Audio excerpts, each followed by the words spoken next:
अस्सलामुअलैकुम दोस्तों, मैं वफ़ा लांगो आपको अपने चैनल ग्रामर इन डिटेल में खुशामदीद कहता हूं।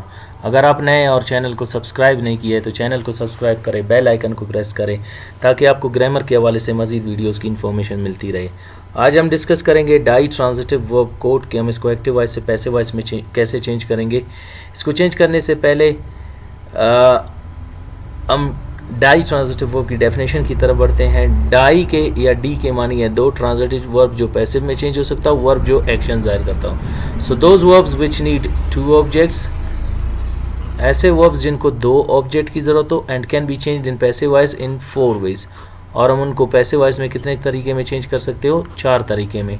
उनको हम डाई ट्रांजिटिव वर्ब्स कहते हैं। डाई ट्रांजिटिव वर्ब्स को दो ऑब्जेक्ट की ज़रूरत होती है, एक डायरेक्ट ऑब्जेक्ट की, एक इनडायरेक्ट ऑब्जेक्ट की। डायरेक्ट ऑब्जेक्ट के क्या मानी है? ऑल नॉन लिविंग्स, जितने भी गैर जानदार हैं उनको हम क्या कहेंगे? Direct object. And all livings are, जितने भी जानदार हैं उनको हम इनडायरेक्ट ऑब्जेक्ट कहेंगे। सो इनडायरेक्ट ऑब्जेक्ट के मानी है जानदार और डायरेक्ट के मानी है गैर जानदार। So all non livings are called direct and all livings are called indirect object. इनको दो ऑब्जेक्ट की ज़रूरत क्यों होती है, आज हम डिस्कस करेंगे। आज के ही वर्ब से हम डिस्कस करेंगे कोट के साथ। कोट के मानी है हवाला देना, रेफरेंस देना वगैरह। अगर सेंटेंस में बनाता हूँ he quotes me, he quotes मी, वो मुझे हवाला देता है। अब वो मुझे हवाला किस चीज़ का देता है, इसके लिए दूसरे ऑब्जेक्ट की भी ज़रूरत होती है। अगर मैं कहूँ ही कोट्स अ लेक्चर, वो एक लेक्चर का हवाला देता है ना, वो एक लेक्चर का हवाला किसको देता है, तो इसके लिए मी और अ लेक्चर दोनों की ज़रूरत होगी। जैसे ही कोट्स मी अ लेक्चर, वो मुझको एक लेक्चर का हवाला देता है। वो मुझको देता है क्या? एक लेक्चर का हवाला। एक लेक्चर का हवाला वो देता है किसको? मुझको। तो इसके लिए दोनों ऑब्जेक्ट की ज़रूरत होती है। वैसे हम इनडायरेक्ट ऑब्जेक्ट को शुरू में लाते हैं और डायरेक्ट को बाद में। अगर आप कहते हो कि मैं डायरेक्ट को इनडायरेक्ट की जगह पे लाऊं और इनडायरेक्ट को डायरेक्ट की जगह पे, तो याद रखें आपका जो इनडायरेक्ट है उसके साथ प्रीपोजिशन लगेगा और इसके साथ लगेगा टू। जैसे मैं कहता हूँ he quotes a lecture to me, वो मुझे एक लेक्चर का वाला देता है, वो एक लेक्चर का वाला मुझे देता है। तो ये हो गया इसके एक्टिव वॉइस में दो तरीके चेंज करने के। नेक्स्ट हमारा टारगेट है कि हम इसको पैसिव वॉइस में कैसे चेंज करेंगे। उसको चेंज करने के लिए हम आज डिस्कस करेंगे डाई ट्रांजिटिव वर्ब कोड को, और इसको हम चेंज करेंगे मॉडल एक्सिलरी वर्ब वुड के साथ। वुड एक मॉडल एक्सिलरी वर्ब है जिसको हम यूज़ करते हैं for unreal situation, for unreal situation, यानी वो जो हकीकत में नहीं हुए, करना चाहते थे लेकिन नहीं हुए या हमें मौका नहीं मिला।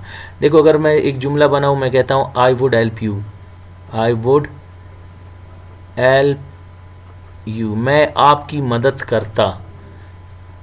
अब मैं आपकी मदद करता, लेकिन दो वजह हैं कि ये मदद नहीं हो सका। नंबर 1, मुझे मौका नहीं मिला तो मैं इसीलिए नहीं कर सका, या मुझे मौका मिला मैंने नहीं किया। आपको याद है आपने मेरी मदद नहीं की तो मैं आपकी मदद क्यों करूं। कुछ ऐसे भी लोग होते हैं हमारे माशरे में, तो उसके लिए आप क्या यूज़ करेंगे? वुड। जैसे मैं कहता हूँ he would quote me a lecture, वो मुझे एक लेक्चर का वाला देता, उसे मौका नहीं मिला या उसने जानबूझ के नहीं दिया। He would quote a lecture to me, वो एक लेक्चर का वाला मुझे देता। अब मेन टारगेट, इसको हम पैसिव वॉइस में कैसे 4 तरीके में चेंज करेंगे। याद रखें, जब हम रूल में पढ़ते हैं कि जब आप सब्जेक्ट को ऑब्जेक्ट की जगह पे लाते हो, यानी ई को बाय इम बनाते हो, तो यहाँ पे बाय इम याद रखें ऑब्जेक्ट की जगह पे आएगा। वो ऑब्जेक्ट नहीं कहलाएगा बल्कि वो कहलाएगा एजेंट, जिसको हम उर्दू में कहते हैं काम करने वाला। और इसकी डेफिनेशन क्या है? It tells us who does an action, जुमले में काम कौन कर रहा है। तो यहाँ पे पूरे इस जुमले इन सेंटेंसेस में काम किसके ज़रिए किया जा रहा है? इम के ज़रिए, तो काम इम कर रहा है। और इसी तरह जब आप ऑब्जेक्ट को, यानी इनडायरेक्ट ऑब्जेक्ट या डायरेक्ट ऑब्जेक्ट को सब्जेक्ट की जगह पे लाते हो, जैसे मी को आई बनाते हो और लेक्चर को शुरू में लाते हो, तो याद रखें यहाँ पे ये आपका सब्जेक्ट तो कहलाएगा, लेकिन इस सब्जेक्ट को हम डूअर ऑफ एन एक्शन नहीं कहेंगे बल्कि इसको हम टाइटल या टॉपिक सब्जेक्ट कहेंगे, जिसको उर्दू में हम कहते हैं उन्वान। और उन्वान सब्जेक्ट की डेफिनेशन क्या है? अ पर्सन, प्लेस और a thing in a sentence which we are talking about. कोई शख्स, जगह या चीज़ जिसके बारे में हम बात कर रहे हैं उसको हम टाइटल सब्जेक्ट कहते हैं। यहाँ पे हम फर्स्ट और सेकंड जुमले में हम आई यानी पर्सन के बारे में बात कर रहे हैं, थर्ड और फोर्थ जुमले में या लेक्चर यानी किसी थिंग के बारे में बात कर रहे हैं। और याद रखें, जब आप इनडायरेक्ट ऑब्जेक्ट को यानी आई को शुरू में लाएंगे पहले और दूसरे जुमले में, तो बाय इम शुरू में आएगा, अ लेक्चर बाद में, अ लेक्चर शुरू में आएगा, बाय इम बाद में। इसी तरह जब आप थर्ड और फोर्थ जुमले में अ लेक्चर को सब्जेक्ट की जगह पे लाएंगे तो बाय इम शुरू में आएगा, टू मी बाद में, टू मी शुरू में आएगा, बाय इम बाद में। जुमले कुछ इस तरह होंगे, I would be quoted by him a lecture, I would be quoted a lecture by him, a lecture would be quoted by him to me, a lecture would be quoted to me by him. तर्जुमा इस तरह होगा, वो मुझे एक lecture का हवाला दे चुका होता, या वो मुझे एक लेक्चर का हवाला देता, वो लेक्चर का हवाला मुझे देता, मुझे उसके ज़रिए एक लेक्चर का हवाला दिया गया होता, मुझे एक लेक्चर का हवाला उसके ज़रिए दिया जा चुका होता या दिया होता, लेक्चर का हवाला उसके ज़रिए मुझको दिया जाता, या लेक्चर का हवाला मुझको उसके ज़रिए दिया जाता। ये हो गए इसके simple sentences. Negative sentences next हमारे पास है, those sentences in which we deny this statement, reject this statement and refuse this statement. वो जुमले जिनमें हम बयान को इनकार करते हैं, रद्द करते हैं और नहीं मानते हैं। He would not quote me a lecture, he would not quote a lecture to me. वो मुझे एक लेक्चर का हवाला नहीं देता, वो एक लेक्चर का हवाला मुझे नहीं देता। I would not be quoted by him a lecture, I would not be quoted a lecture by him, a lecture would not be quoted by him to me, a lecture would not be quoted to me by him। मुझे उसके ज़रिए एक lecture का हवाला नहीं दिया जाता, मुझे लेक्चर का हवाला उसके ज़रिए नहीं दिया जाता, लेक्चर का हवाला उसके ज़रिए मुझे नहीं दिया जाता, लेक्चर का हवाला मुझे उसके ज़रिए नहीं दिया जाता।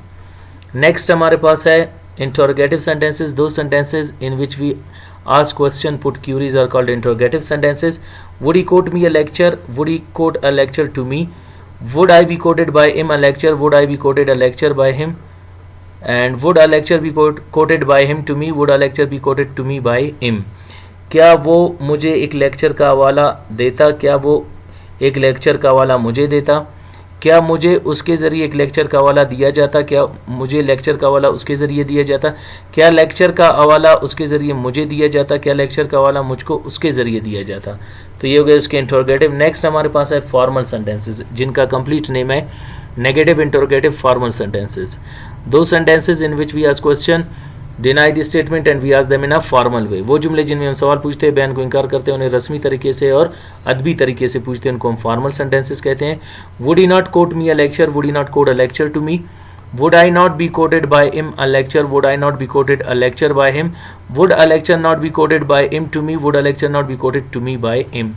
क्या वो मुझे एक लेक्चर का हवाला नहीं देता, क्या वो एक लेक्चर का हवाला मुझे नहीं देता, क्या मुझे उसके ज़रिए एक लेक्चर का हवाला नहीं दिया जाता, क्या मुझे लेक्चर का हवाला उसके ज़रिए नहीं दिया जाता, क्या लेक्चर का हवाला उसके ज़रिए मुझे नहीं दिया जाता, क्या लेक्चर का हवाला मुझको उसके ज़रिए नहीं दिया जाता। नेक्स्ट हमारे पास है इनफॉर्मल सेंटेंसेस, यानी इंटरोगेटिव नेगेटिव इनफॉर्मल सेंटेंसेस, गैर रस्मी जुमले। वो जुमले जिनमें हम सवाल पूछते हैं, बयान को इनकार करते हैं, उन्हें बेअदबी तरीके से, गैर रस्मी तरीके से, अपने से छोटों के साथ, दोस्ताना माहौल में या उनके साथ जिनके साथ आप काफ़ी क्लोज हैं उनके साथ यूज़ करते हैं। और वुड नॉट का शॉर्ट फॉर्म होगा वुडंट।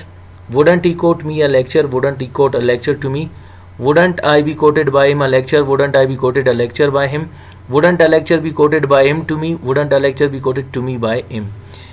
क्या वो मुझे एक लेक्चर का हवाला नहीं देता, क्या वो एक लेक्चर का हवाला मुझे नहीं देता, क्या मुझे उसके ज़रिए एक लेक्चर का हवाला नहीं दिया जाता, क्या मुझे लेक्चर का हवाला उसके ज़रिए नहीं दिया जाता, क्या लेक्चर का हवाला उसके ज़रिए मुझको नहीं दिया जाता, क्या लेक्चर का हवाला मुझको उसके ज़रिए नहीं दिया जाता।